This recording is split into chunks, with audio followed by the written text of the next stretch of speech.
to the Fit4Privacy podcast with Punit Bhatia. This is the podcast for those who care about their privacy. Here, your host, Punit Bhatia, has conversations with industry leaders about their perspectives, ideas, and opinions relating to privacy, data protection, and related matters.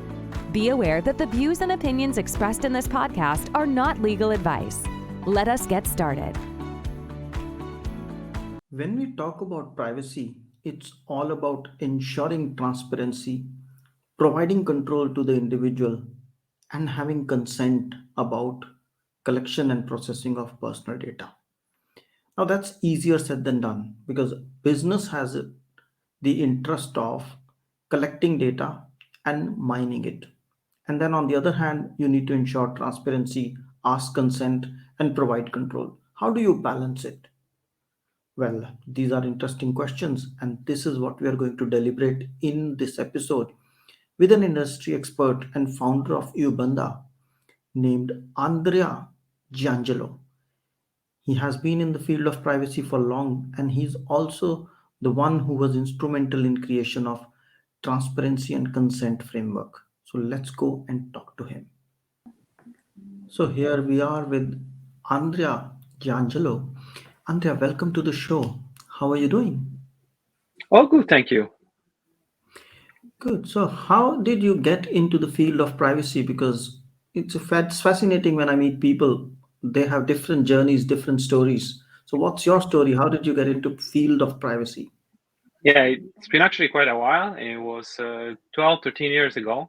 I at the time I had some websites and also which were also personal projects while I was studying economics at university. And during the economic studies, I took some law exams. And from that, I asked myself, okay, what do I need to do to comply with the law for my websites? Okay, and I started to understand what the regulation was. At the time, the only thing that you needed to do was to write a privacy policy, and the law was much simpler than it is today. And all of the complications that came after were not there yet, and nobody really cared about privacy, and this, not as today. The word was mostly about sharing, and then that was around the time when Mark Zuckerberg was on the front of Time magazine and the cover of Time magazine, and again it was all about sharing. Okay, but I had the intuition that privacy was going to be important in the future. I really felt like this sharing that everything was all about at the time was going to be a bit of a boomerang over time, and it was going to come back, and the need for privacy, both in terms of regulation and also in terms of let's say the common feeling of the people that would have changed things, let's say, about sharing, or at least constrained it at some point. And that's so much that I decided to found a company around that time, 12 years ago, about all of Mhm. this. And I would say that things went the way I had the intuition to base my career on. Mhm. Good. So, you made the right choice and you had the right intuition, as we call it. So, good. And you do a lot of work in the field of transparency, making sure, like you mentioned, privacy notice, cookie notices are in place. But how do you define transparency per se? Yeah, I think it's at the basis of privacy regulation. If we look at the history, privacy regulation was born after the totalitarian regimes of the 19th century.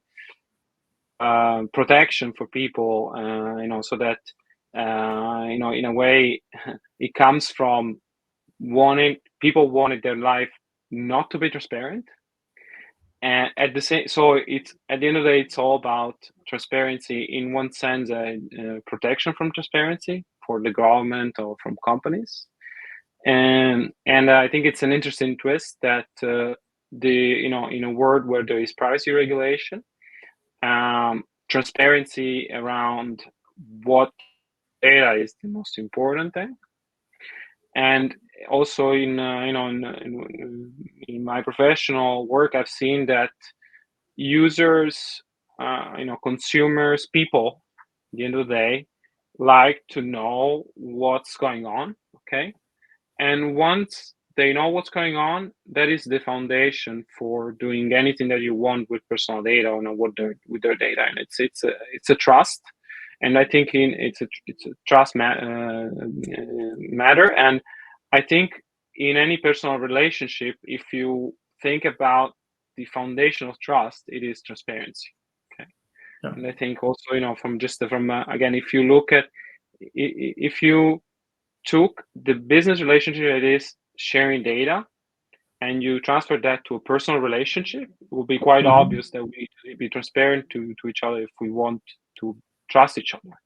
And generally speaking, I think consumers are also, and of course there is a shortcut, which is to trying to trick the consumer, the people, into accepting a certain data processing activity, and whether it's sending emails or tracking.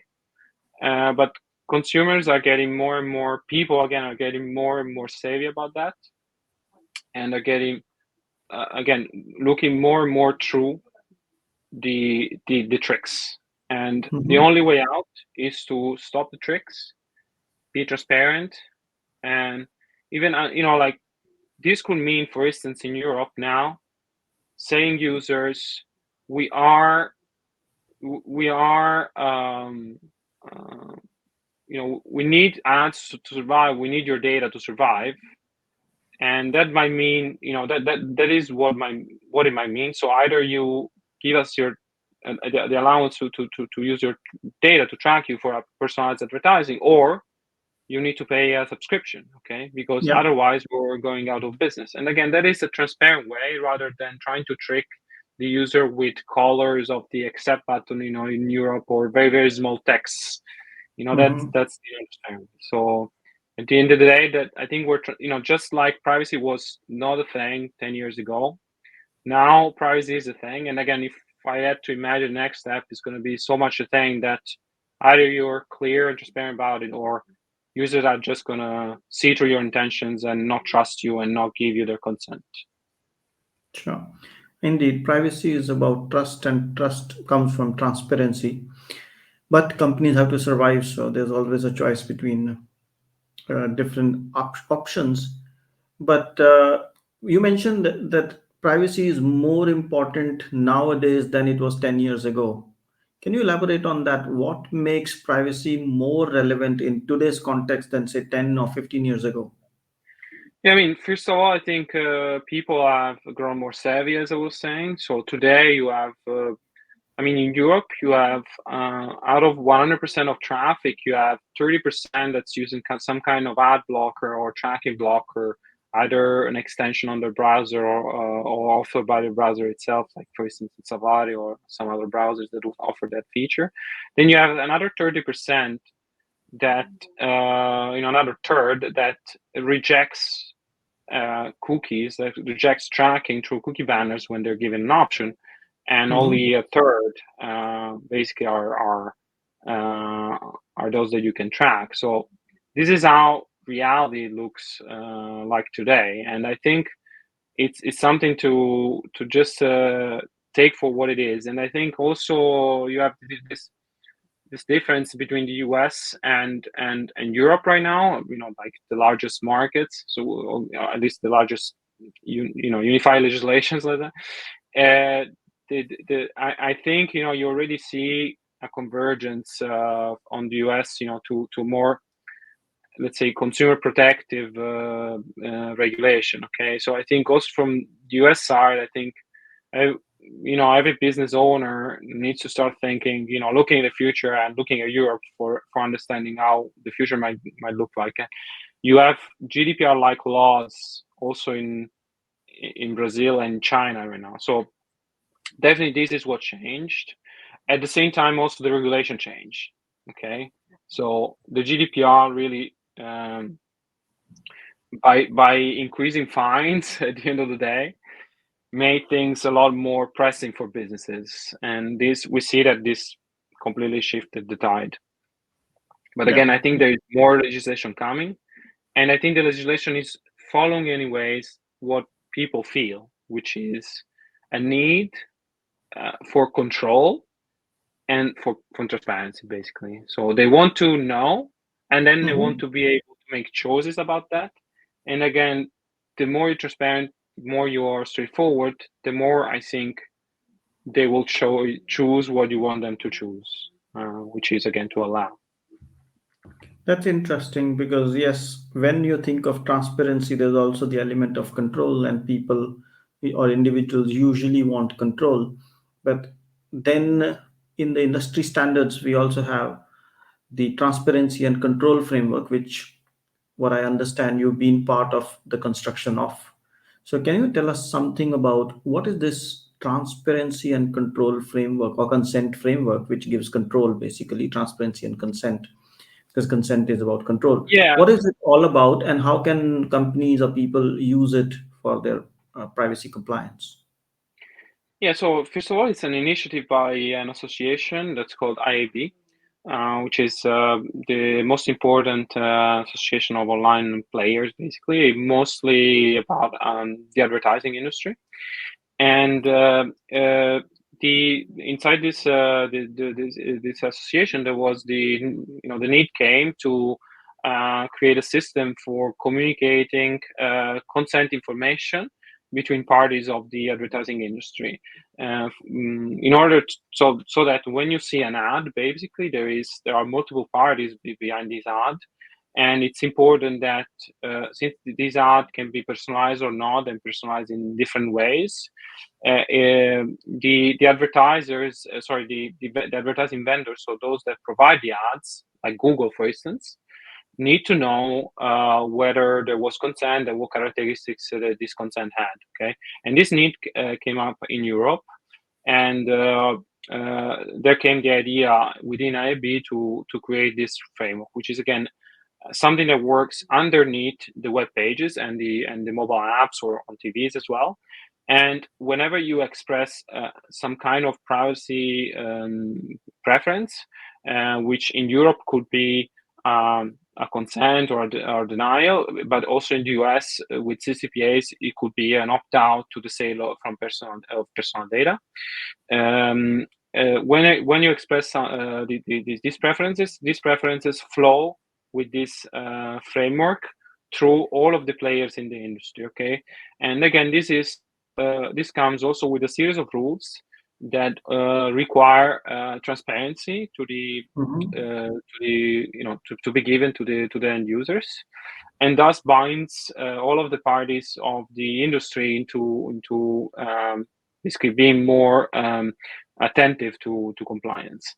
And the news is I part of the working groups that define these standards. It's a bit like the standards that you have for browsers or for Mhm. things like HTML, CSS. So it's a similar process. And we just presented in June in New York the the next version of this framework, which is going to be global, because so far it was only for GDPR and CCPA, which is the California privacy law. Now there is going to be a global privacy platform. It's called GPP. And the Mhm. great thing is that the idea is to have this as an umbrella to all of the different legislations that are coming up, such as all of the ones that are now coming in the US next year, starting from January, in Virginia, and then the new law in California, Connecticut, etc. And so the idea is to, the use for this is to basically make things much simpler for anyone who has a website to implement some kind of privacy control, and also for the industry players, so advertising players, analytics players, to have a standardized way to read the content preferences, the preferences, let's say privacy preferences, again in a way that it's unified and it's the same across all of the websites that there are. Okay. So it's essentially you give consent on one website, but on that, if the advertising is personalized or not, that's what that consent is being shared with other parties so that your Yes, experience not is other based on the. websites, not other websites, but it makes sure that all of the parties, which can be many, because when you see an ad, behind the ad there can be many parties, because there is a kind of a chain of sub selling and sub processing that's going on. So it can be very complex, and it's important that every party knows what are the rules of that. That Mhm. consumer, that individual has set in terms of how they want their data to be processed. Yeah, makes sense. I think it is indeed the complex world because of the digital and the integration and everything. And then, does it help, or how does it help for a business in terms of balancing the need for transparency and then the balancing the need of a business initiative? From a business perspective, as you already mentioned, the business wants more data because data is value. The only other option would be that you make a paid service, but that we are not there yet. So, how do you balance this transparency versus this business need for more data?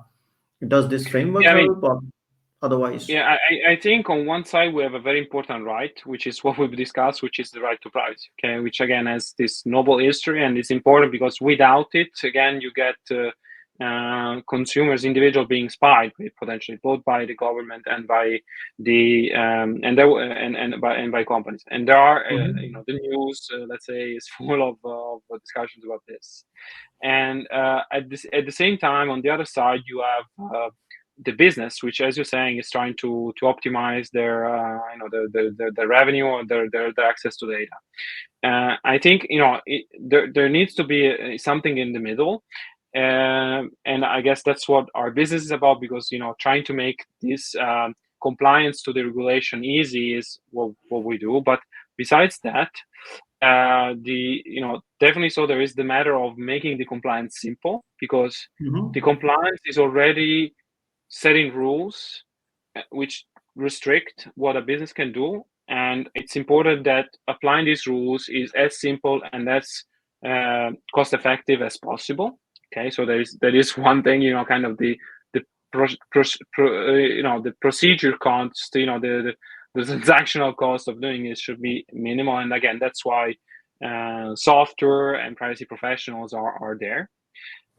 But at the end of the day, I think there is also to consider that there could be, there is also the possibility that there could be a change of business models. Okay, because today we come from and everyone can do anything world where business models have adapted to that and Mhm. have based themselves on the assumption of free and, let's say, not necessarily free, but let's say kind of libertarian use of personal data. Say, okay, relatively unregulated, at least in the US. Again, GDPR and Europe, it's different.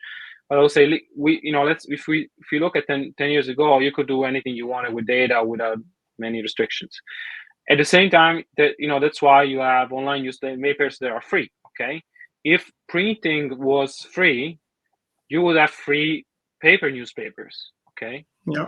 but you don't. Okay, because again, that business model would not be possible. Okay, and maybe so we need to think about whether this business model of basing everything on free access to data or unregulated access to data, unrestricted access to data, is a business model that is going to stick in the future. Okay, and I Mhm. think we're already seeing models where the market is adapting to more freemium ways of what used to be free. So again, newspapers are all basically going to freemium models. Where you have some articles free, some articles not. Partly because of other factors, but definitely the in Europe you're seeing an accelerated transition, because again the is limiting even further the effectiveness of a database, an ad-based business model. So that would be basically what I. So again, from a business point of view, I will really look at the future, and if I have a business model is entirely based on the fact that data is unrestricted, unregulated, I'll really start thinking about how can I evolve what I'm doing to adapt it to a future that's going to be different than today. Yeah, I think it's interesting to see some companies moving from free to premium or freemium as we call it, and some companies going the other way, like Netflix. They're thinking of launching a cheaper version with more ads, and ads probably would be based on, I think, the personalized data or content, I presume. Yeah, but then again, you still need to deal with being transparent to the user and being and getting their consent. So it's not that ads are no longer relevant. It's just that access to data is something that you have to consider as regulated. Yeah. Exactly. I think that's the bigger challenge. And in that context, there is also this cookie space wherein we are seeing a little bit too many pop ups, too many blockers, or too many options. And it's getting more and more confusing for people or end user, because the idea was to have transparency and consent, but it's not no more transparent. It's a bit too complicated. It's a bit too elaborate for people. Yeah, definitely there is a point there, and the law is not perfect. And I mean, we ourselves discuss these things directly with the authorities. It's I would say it's also the authority understands that the law has created some let's say unwanted effects, and that's also why you're seeing that ad blockers. Sometimes ad blockers are being used to block cookie banners. The annoyance of cookie banners. At the same time, I would say there is also a bit of bad practices because there are websites that try to obsess the user by asking too many times consent. I would say, it should be so that if I visit a website, I should only be asked for consent again in 1 year, Yeah. not in 1 week. Okay. And there are reasons, kind of technical reasons why they try to do that, because there is a benefit of doing that, but it's a short-term benefit to the expense of creating fatigue in your users. And if you are a site that has returning users, you're actually over time reducing your consent rate and promoting, you're the best advertising for ad blockers, which is like your best nightmare at that point. So I think definitely the law is not perfect, but also I think businesses should restrain themselves from having, from using practices that short term they might look nice, in the metrics, but then long term they're just damaging for this reason. So, but Yeah. anyways, there is a lot of discussion also of in terms of introducing browser level controls. Right.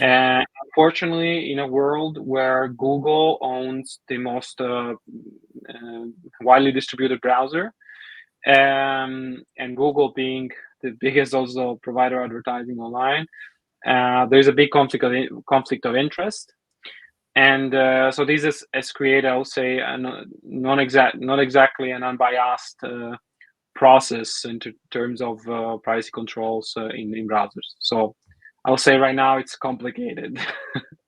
It is indeed complicated, and it is very interesting or fascinating to see which direction we will go, because there's no right answer. But saying let's drop cookies is also not right. So we need to find a solution, and will be interesting to see in next few years how do we see it. But that's where I think that the intersection of transparency, consent, cookies, privacy policies, privacy notices comes Ubenda. So can you tell us something about what is Ubenda all about? Because, and as a founder, what's your vision and how do you help people through Ubenda? So IUBENDA is a software that you can use online. And what it does is, as I was saying before, make it easy. Privacy rights are important. We make it easy for the business to comply with them. Okay, and particularly in the web space and non apps. Okay, in particular, we provide a series of tools for creating a privacy policy, for maintaining it, for providing a cookie notice, for providing a CCPA notice, for storing proof of consent for cookies, for keeping a register of data processing, And also, if you have any comments, for instance, we even do the terms and conditions you can do the terms and conditions with our software. And again, all of this is used today by around 90,000 paying clients. But if you take also our free solutions, you have around 500,000 websites that are using our tools. That all in the most relevant legislations, which today are the GDPR in Europe and the privacy law. Then you have LGPD in Brazil and CCPA in California. But next year is going to be a big year because you have a lot of US states that are coming up with new regulations, which will require additional privacy control for users, some of which even require consent, which is a completely new paradigm with the US, which so far was entirely opt-out based, at least largely. And then you have also Canada coming up with new privacy regulations. So I think it's something to really watch. I would say we have a lot of customers in the US as well, and we see a bit of a laid back, kind of not my problem kind of attitude. I think next year is going to be the year where also in the US, everyone that operates online is going to have to start to think about privacy requirements. And again, maybe checking out us at IUBENDA.com could be an option, or you can just sign up to keep to stay up to date. To at least know what's going on, even without paying it. And that's all. That's good to know. And I will put the note of Ubenda's website in the show notes so people can find it. In fact, it's added. So it was fascinating to talk to you about transparency, the transparency and consent framework, and how to balance these interests, and get to know about Ubenda. And I would take the opportunity to say thank you so much for your time. Would you have one final message for our audiences? Yeah, I mean, it's again, look at the boomerang, because it started 12 years ago with Mark Zuckerberg on Time magazine, and privacy was not even an afterthought. And now we are, I think, at the middle point where we have diverse. I think it's the point where the boomerang has kind of started to come back. And I would say, watch out, because I think anyone that's kind of looking the other way might have this boomerang kind of hitting their head if they don't prepare. So that's my final thought. And I would say, again, at this point, there is many very valuable professionals and software tools. So you can really have anything for your budget and for your aspirations to take this problem seriously. So I think again, you can do it. Maybe there will be some minor compromises, but I think you can do it in a simple way and clearly. Again, look out for options and be prepared, because otherwise, when you really have to do it, maybe it's gonna slip the rug from under your feet, and then that might not be the best time at that point, or it might be too late. That's very well said. So thank you, Andrea, for your time. It was a pleasure to have you.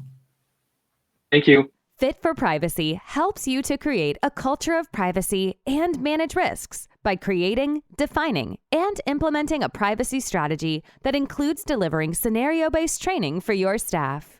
We also help those who are looking to get certified in CIPPE, CIPM, and CIPT through on-demand courses that help you prepare and practice for certification exam. Want to know more?